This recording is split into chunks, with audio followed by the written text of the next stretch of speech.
자, 저작권 사건, 저작권에 대한 판례가 나왔죠? 저작권 사건 22조죠. 입법자의 재량이라는 거죠. 저작자, 발명가, 과학기술, 예술가의 권리를 법률로서 보호한다. 입법자의 재량이다. 그래서 헌법 위반 여부는 입법 형성권의 일탈 남용으로 이제 심리한다. 그렇죠. 입법자한테 재량을 크게 맡겨놨기 때문에 저작권 보호는 넓게 맡겨놨기 때문에 예, 법률이 위헌이지. 근데 법률의 심판당이 뭐냐면 이 사람이 예를 들면 이 황남기 예를 들면 이 법인에 소속된 직원이야. 근데 이 법인에 소속된 직원으로서 월급 받으면서 이제 뭐 게임 프로그램이라든지 이런 것들을 만들었단 말이죠. 이때 이게 누구한테 귀속되느냐? 내가 게임 프로그램을 만들었어요. 저작권을 누가 갖느냐? 법에서는 특별한 계약이 없는 한 법인이 갖는다고 돼 있어요. 법인에 소속된 직원이 자 저작권에 해당하는 어떤 개발을 한 거예요. 그런 경우 어디에 소속되느냐? 법인에 귀속된다. 법인에 귀속된다는 게 심판 대상이에요. 그건 법률이죠. 저작권법 법률. 이거에 대한 위헌 심리를 어떻게 한다? 헌법 22조가 법률에 유보했죠. 저작권에 보호된 법률에 유보했죠. 그렇기 때문에 넓은 재량을 갖기 때문에 이 법률이 위헌인지는 입법 재량권을 벗어난지를 가지고 심리하겠다라는 게 기억이기야. 이 심사 기준입니다. 줄체인 내용이 있죠. 입법 형성권의 한계를 일탈했는지를 가지고 심사하겠다. 라겠죠. 22조에 따라서 나머지 정가지는 심사하지 않겠다. 119조라든지 아래 15조라든지 직업의 자유 이런 것은 판단하지 않는다. 어렵게 되면 이런 거 내잖아요. 요새는 판단하지 않는다. 헌법 위반했냐? 합헌이겠죠. 그렇죠? 입법 형성권의 한계를 벗어나진 않았다. 그렇죠? 벗어나진 않았다. 다음 2번 저작자가 아닌 자를 저작자로 실명으로 이명으로 표시하면 안 되겠죠? 저작권자가 아닌데 내가 황남기가 저작권자다 이렇게 가지고 표시 안 하면 처벌하는 거 합헌. 그 다음에 3번도 마찬가지 합헌입니다. 저작권 보호 차원에서 100m 이제 11조 이제 사건이 이제 집시법 11조 사건이 지금 최초 판례가 애교 기한이었죠? 애교 기한 100m 이내에서 애 없는 금지, 절대적 금지에 대해서 헌재가 위헌이라고 해서 법이 개정됐죠? 그건 위헌 결정이었는데 저 법이 개정돼서 세 가지가 허용되는 것으로 바뀌었죠? 그래서 원칙 금지 예적 허용으로 바뀌었죠. 그래서 뭐 공유라든지, 그 다음에 외교 기관을 대상으로 하지 않는다든지, 또는 여기는 신변안전 업무에 방해주지 않는다든지, 소규모 집회로서 이런 것들은 예제로 허용돼야 한다로 바뀌었죠? 그건 합헌이었습니다. 그래서 이제 원칙 금지 예적 허용으로 바뀌죠? 그죠? 외교기관, 다른 판례들도 지금 그런 얘기. 다시 절대 금지죠. 자, 누구든지 국회의사당 100m 이내에서 5개 집회를 절대적으로 금지한다. 라는 법정에서 헌법 불합치 결정, 집회의자의 침해죠? 침해입니다. 그래서 촛불 집회 때, 촛불 집회 사건 때, 이제, 그때 탄핵 소추 의결할 때, 그 시위대들이 국회의사당 주변까지 밀려갔던 기억나죠? 국회의사당까지 갔단 말이죠. 그때 이제 이게 100m 이내가 이게 문제됐던 거예요. 그래서 이제 그 다음에 이제 헌재 판례로 올라오는 거죠. 헌재가 집회의자의 침해를 보죠. 그래서 원칙금지 예적 허용으로 바꿔라. 그래서 불합치 결정하죠. 그래서 A를 인정해야 되는데 A를 인정하지 않고 있다. 라는 거죠. 세 번째 문단에 가면 그 얘기 하고 있는 거야. A를 인정해야 한다. 그렇죠. 그래서 이게 세 번째 줄. 세 번째 문단에서 예를 들면 국회 기능을 직접 조회할 가능성이 없는 소규모 집회 이런 거 허용해야 한다. 그렇죠. 그 다음에 공휴일 휴일에 하는 것, 휴일에 하는 것 이런 거 허용해야 한다. 해야 한다. 그 다음에 줄쳐진 것. 국회 활동을 대상으로 한 집회가 아니거나 100m 이내지만 그 다음에 부차적으로 국회 영향을 미치는 의도가 내포되어 있는 집회처럼 5개 집회에 의한 국회 헌법적 기능이 침해될 가능성이 부인되거나 현저히 낮은 경우, 국회 헌법적 기능을 해할 가능성이 별로 없는 경우 이런 것들은 예제로 허용돼야 한다. 근데 이런 것까지 전면적으로 금지하고 있기 때문에 이 법장이 집회의 자유를 침해한 거다라는 얘기죠. 그래서 법을 개정해라. 그래서 A를 인정하라. A를 인정하지 않고 있기 때문에 위헌이다라는 겁니다. 줄체 있는 기억하시고. 그래서 이제 예를 들면 이제 뭐 국회 헌법적 기능을 해야 할 게 분명하다라면 물론 금지시켜야 되죠. 그래서 원칙적으로 금지시키고 다만 예제로 허용하라는 판례의 의미죠. 그렇지만 헌법적 기능을 훼손할 가능성이 뭐 거의 없고 현저하게 없다. 이런 경우까지는 금지할 이유가 있다 없다? 없다. 표현 조심하시고 줄쳐진 표현 조심을 하시면 되겠습니다. 법원 주변 100m 이내 집회금지 위원이었죠.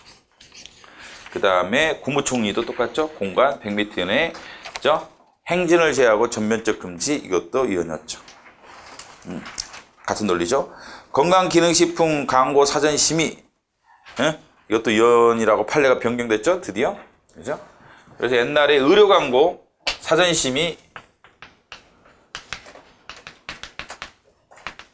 검열금지 원칙 위반됐죠? 그런데 식품 기능성 식품 광고 사전 심의는 검열이 아니었단 말이죠. 그래서 내가 강의할 때도 좀 논리적으로 말이 안 돼, 이게. 같은 광고인데 이건 왜 위헌이고 이건 검열금 위반되고 이건 위반이 안 될 이유가 전혀 없죠. 그래서 옛날에 논리적으로 말도 안 되는 판례 내놨죠. 그러니까 읽어보면 논리가 없어요. 읽어보면 막 어거지 쓴다는 느낌을 주죠. 뭐 언론의 자유라는 것은 꼭 정치적 표현을 보호하기 위한데 이게 정적 표현이 아니라 뭐 광고는 정적 표현이 아니기 때문에 언론의 자유 크게 보호받을 필요 없으니까 뭐 사전에 해도 괜찮다. 그럼 뭐 이건 뭐 다를 게 뭐 있어요? 정적 표현인가? 그래서 정책 표현만이 보호되는 게 아니란 말이에요. 약사협회 사건에서도 그랬지만 약사협회 사건 결사의 자유, 약사협회 사건, 약사법인 사건에서 뭐라고 했어요? 영리적인 목적을 가진 결사체도 결사의 자유도 보호된다? 그래서 계속 나오죠. 그렇죠? 약사법인 약국개설 금지, 약사법인 약국개설 금지 판례에서 헌법 21조는 꼭 정적 표현에 한정되지 않는단 말이죠. 정적 표현이 아닌 영리적인 목적을 가지고 있는 이런 결사체도 결사의 자유 보호되죠? 이것도 마찬가지란 말이죠. 원래 당연히 보호되는 거고 광고가 헌법상 보호된다는 당연히 21조를 보호하기 위해서 이 항이 나오는 거야. 그죠? 21조 1항이 언론 출판 집회 결사의 자유를 보호하기 위해서 이 항이 나오는 거죠? 그럼 언론에서 보호된다라면 검열금지가 적용돼야겠죠? 그렇잖아, 그죠? 근데 여기서는 보호되는데 광고가 21조에서 광고는 21조 보호된다는 판례가 오래됐죠? 21조 2항이 적용 안 된다는 게 넌센스인 거야. 아무리 봐도 이게 논리적으로 앞뒤가 안 맞는 판례를 내놨었던 거죠. 근데 이번 판례에서 드디어 정상화되는 거죠. 이 판례에서 정상화돼서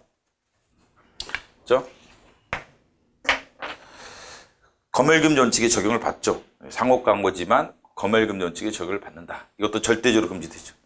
하여간 언론의 자유에 해당하고 검열에 적용을 받는다라면 그 검열에 해당한다면 절대 금지야. 광고라도 꼭 정적 표현만이 아니라 물론 정적 표현이 또 소중한 표현이라는 것은 분명하지만 우월한 자유라는 건 분명하지만 그래서 광고가 뭐 우월한 자유는 아니지만 그렇다 하더라도 언론에서 보호되는 다면 검열은 절대적으로 금지된 거죠. 애 없이 금지된 절대 금지죠. 절대 금지.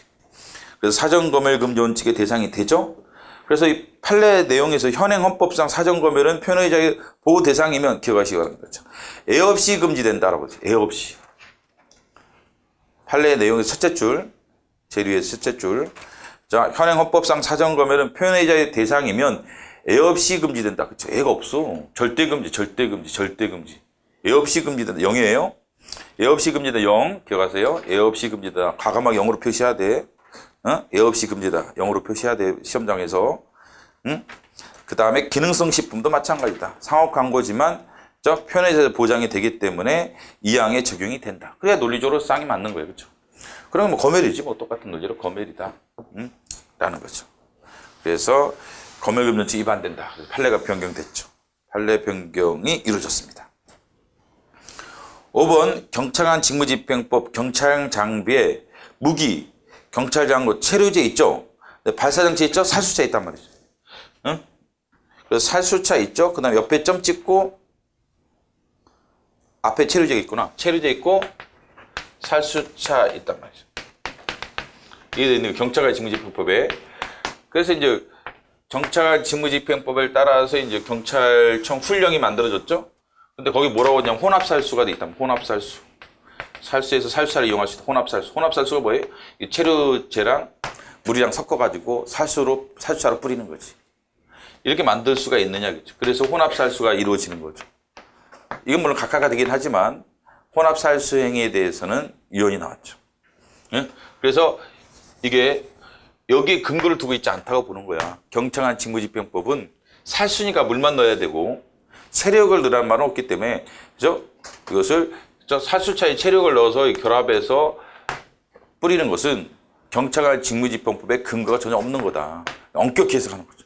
근데 반대 의견은 있었어. 이 판례에서 반대 의견은 체류제도 있고 말이야 살수차도 있기 때문에 뭐 결합시킬 수 있는 거 아니냐? 그때 법에 경찰관 징역법에 근거를 두고 있는 거다.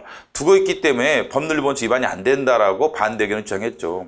근데 현재 다수 입장은 이걸 엄격히 보고 있단 말이죠. 엄격히 봐서 체류자 살수자가 이렇게 병렬적으로 난리됐다 하더라도 이거 섞어서 혼합살수할 수 있도록 하는 것은 법적 근거가 없단 말이죠. 법률적 근거가 없다. 라고 해서 법률 위반 원칙이 위반되는 것으로 봤죠. 응? 그래서 법률의 근거를 물론 당연히 둬야 되고 제일 밑에 위해성 경찰 장비는 본래 사용 범위의 지정 용도로 사용되고 다른 용도로 사용하기 위해서는 반드시 0입니다. 법령에 별도의 근거가 따로 있어야 한다는 거죠. 혼합살수하려면 따로 법적 근거가 있어야 한다 그렇죠. 응? 근데 살수차는 이제 물만 들어가는 거죠. 말 그대로. 법에 근거에 있는 살수차는 물만 들어가는 거기 때문에 이게 체류액을 넣으려면 별도의 법적 근거가 있어야 되는데 그 근거 없었기 때문에 법률 원칙이 위반된다. 법률 원칙이 위반된다 해서 이혼이 나오죠. 이혼이 나오죠. 그러니까 엄격하게 몰아가는 거죠.